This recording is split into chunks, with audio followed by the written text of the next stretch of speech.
வணக்கம் உறவுகளே! நான் உங்கள் சுவிஸ் மாலா. நான் நல்ல நிலைமை இருக்கிறேன். நீங்கள் எல்லாரும் எப்படி? நீங்கள் எல்லாம் நல்ல நிலைமை இருப்பீங்களான்னு சொல்லித்தான் நினைக்கிறேன். இன்னைக்கு பார்த்தீங்கன்னு சொன்னா, ஆரோக்கிய உணவான அதாவது பழமையான முறையில குஞ்சு கோழி பொரியல எப்படி செய்யலாம்ன்னு சொல்லித்தான் நான் இன்றைக்கு உங்களுக்கு படிப்படியாக காட்டப் போறேன். இயற்கையான முறையில அதோடும் அசல் சுவை கொடுக்கக்கூடிய பாரம்பரிய முறையில எப்படி செய்யலாம்ன்னு சொல்லித்தான் இன்றைக்கு பார்க்க போறோம்.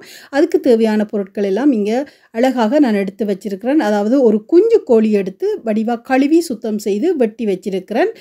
மற்றது கறிவேப்பிலை எடுத்து வச்சிருக்கிறேன். அதே நேரத்தில் பார்த்தீங்கன்னு சொன்னா கறி பவுடர், யாழ்ப்பாணத்து கறித்தூள் 1 மேசக்கரண்டி எடுத்து வச்சிருக்கிறேன்.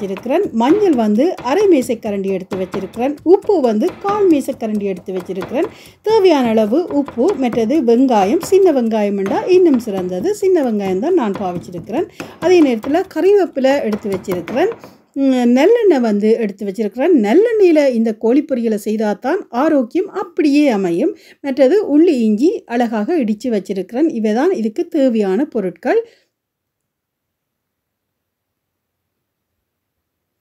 இப்போ பார்த்தீங்கன்னு சொன்னால், இந்த கழுவி சுத்தம் செய்த இந்த குஞ்சு கோழிக்குள்ள நாங்கள் எடுத்து வச்சிருக்கிற இஞ்சி, அதாவது இடித்து வச்சிருக்கிற இஞ்சி உள்ளியை நாங்கள் முதல்ல போடுவோம்.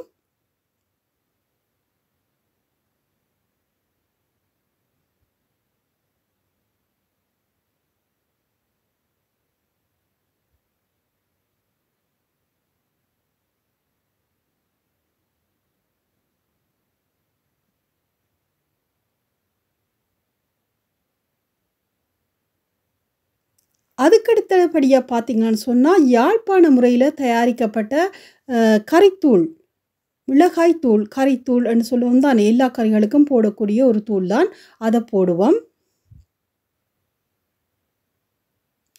அடுத்தது பார்த்தீங்கன்னு சொன்னால் உப்பு. உப்பு வந்து 1/4 மேசக்கரண்டி, அதையும் போடுவோம். அடுத்தது பார்த்தீங்கன்னு சொன்னால் மஞ்சள். மஞ்சள் 1/2 மேசக்கரண்டி, அதையும் போடுவோம்.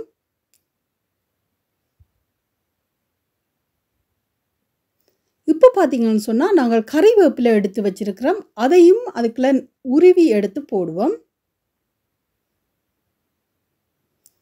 இப்போ நாங்கள் என்ன செய்யணும்னு சொன்னால், அந்த போட்ட மசாலாக்களோட கறிவேப்பிலையும் சேர்த்து நல்ல வடிவாக அந்த பேபி சிக்கனை நல்ல வடிவாக பிரட்டி எடுத்து நல்ல வடிவாக பிரட்டி எடுக்கணும். என்னென்னு சொன்னால் நாங்கள் அந்த இறைச்சி துண்டுகளில் எல்லா இடங்களிலும் இந்த மசாலா எல்லாம் சேரும்படியாக நாங்கள் அழகாக பிரட்டி எடுக்க வேணும்.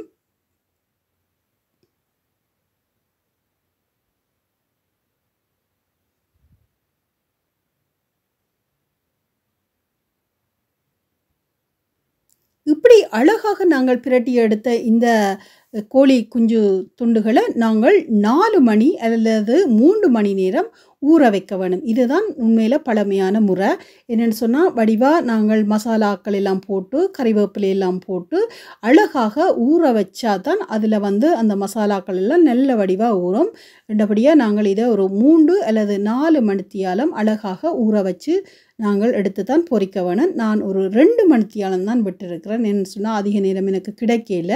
கிடைக்கக்கூடிய நேரத்தில் 2 மணித்தியாலம் நான் ஊற வச்சு எடுத்து இதை பொரிக்க போகிறேன். இதை பொரிக்கிறதுக்கு வந்து நான் நல்லெண்ணெய் தான் பாவிக்கிறேன். ஏன்னு சொன்னால், உங்களுக்கு தெரியும், ஆரம்ப காலத்தில் நல்லெண்ணெயை பாவிச்சு தான் அதிகமான பொரியல்கள் எல்லாம் செய்வினோம். ஏன்னு சொன்னால், இது வந்து ஆரோக்கியமான உணவில் வந்து பழைய முறையில் தான் நான் உங்களுக்கு காட்டி கொண்டிருக்கிறேன். ரெண்டபடியாக நான் நல்லெண்ணெயில் இந்த பேபி சிக்கனை பொரிக்கிறதுக்கு உங்களுக்கு காட்டி கொண்டிருக்கிறேன். ஆனால் உங்களுக்கு நல்லெண்ணெய் கிடைக்காத பட்சத்தில் நீங்கள் ஆரோக்கியமான வேறொரு சிறந்த எண்ணெயை தெரிவு செய்து பொரித்தாலும் சரியாக தான் இருக்கும். இப்போ நாங்கள் அப்படியே நல்லெண்ணெயை கொதிக்க வச்சு அதுக்குள்ளே அந்த மசாலா துண்டுகளை நாங்கள் போட்டு பொரிக்கிறதுக்கு ஆயத்தம் செய்வோம். இதுக்குள்ள ஃப்ரெண்ட்ஸ் பார்த்தீங்கன்னு சொன்னால், இன்னொன்று நாங்கள் கவனிக்க வேணும் வந்து, இந்த பழைய முறையில் குஞ்சு கோழி பொரியல் என்று சொல்லித்தான் உங்களுக்கு சொல்லுறேன். ஆனால் இந்த பழைய முறை குஞ்சு கோழி பொரியலை மண் சட்டியில், அதிலும் மண் அடுப்பில், அதிலும் விறகு மூட்டி பழமையான முறையில் செய்தோம்னு சொன்னால், கிராமிய முறை அப்படியே உங்களுக்கு கிடைக்கும். ஆனா, எங்களுக்கு அந்த வசதி இல்ல. என்றபடியா இந்த அடுப்புல செய்றோம். ஆனா, நாங்கள் கிராமிய முறையில செய்றேன்னு சொன்னா, உண்மையில மண் சட்டியில, மண் அடுப்புல, விறகடுப்புல செய்தா தான் அப்படியே அந்த கிராமிய முறை அமையக்கூடியதாக இருக்கும். ஏன்னு சொன்னா, இது வந்து கிராமத்து முறையில் மிகவும் வந்து பிரபலமான ஒரு முறை. என்றபடியா முடிந்தவர்கள் மண் சட்டியில, மண் அடுப்புல, விறகடுப்புல செய்றதுக்கு முயற்சி செய்து பாருங்கோ. அப்பதான் அந்த கிராமிய வாசனையும், கிராமிய சுவையும் உங்களுக்கு அப்படியே கிடைக்கும். இப்ப பார்த்தீங்கன்னு சொன்னா, நல்லா பொரிஞ்சு கொண்டு வருகுது இந்த கோழி.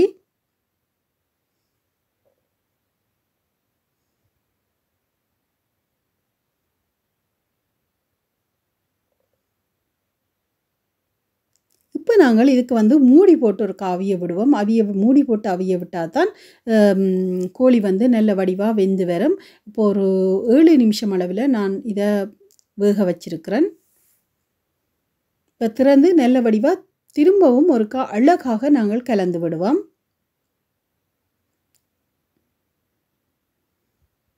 ஆனா, அதிகமான தீயில வந்து இத நாங்கள் பொரியல் செய்து எடுக்கக்கூடாது. அளவான தீயில தான் நாங்கள் பொரியல் செய்து எடுக்க வேணும். ஏனென்னு சொன்னா, இது வந்து குஞ்சு கோழி.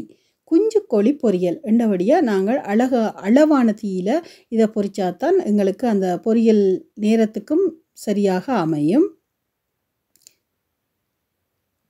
இப்ப பார்த்தீங்கன்னு சொன்னா, நாங்கள் திரும்பவும் ஒரு முறை மூடி போட்டு மூடி அத அழகாக அவிய விடுவோம். இன்னும் ஒரு 7 நிமிஷம் நல்ல வடிவா அத பொரிய விடுவோம். இப்ப பார்த்தீங்கன்னு சொன்னா, மொத்தமாக 15 நிமிஷம் ஆயிட்டுது. நாங்கள் திருப்ப இன்னும் ஒருக்கா வடிவா பிரட்டி பொரிச்சு எடுக்க வேணும்.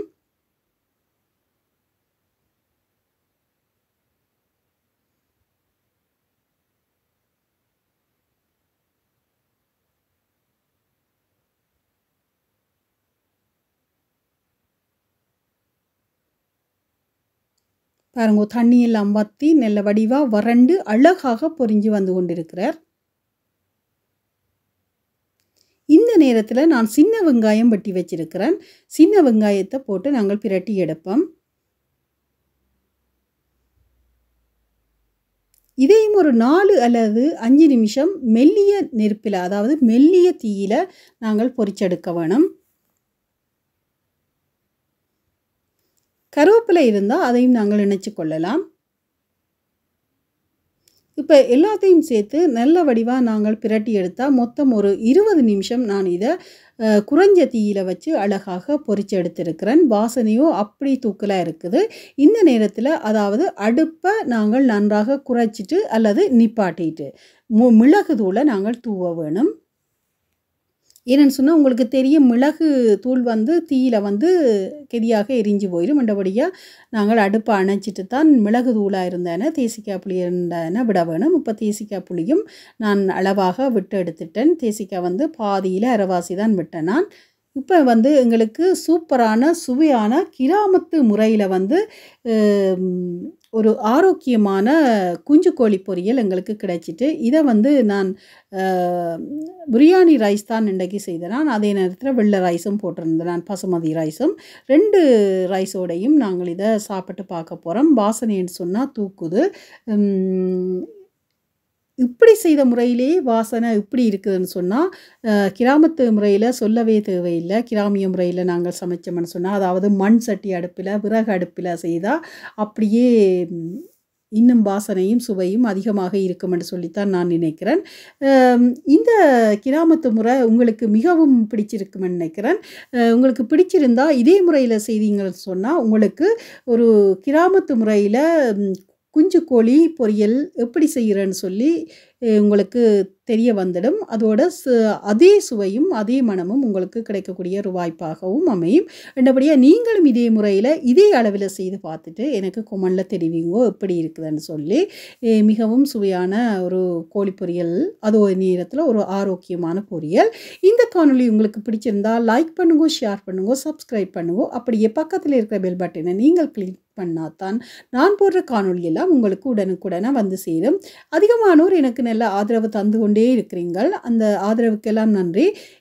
நீங்கள் இந்த சேனலை சப்ஸ்கிரைப் செய்து போட்டு நீங்கள் தொடர்ந்து பார்த்தீங்கன்னு சொன்னால் எனக்கு பெரிய ஒரு சப்போர்ட்டாக அமையும். என்றபடியாக நீங்கள் சப்ஸ்கிரைப் செய்து போட்டு பார்க்கிறத நான் விரும்புகிறேன்.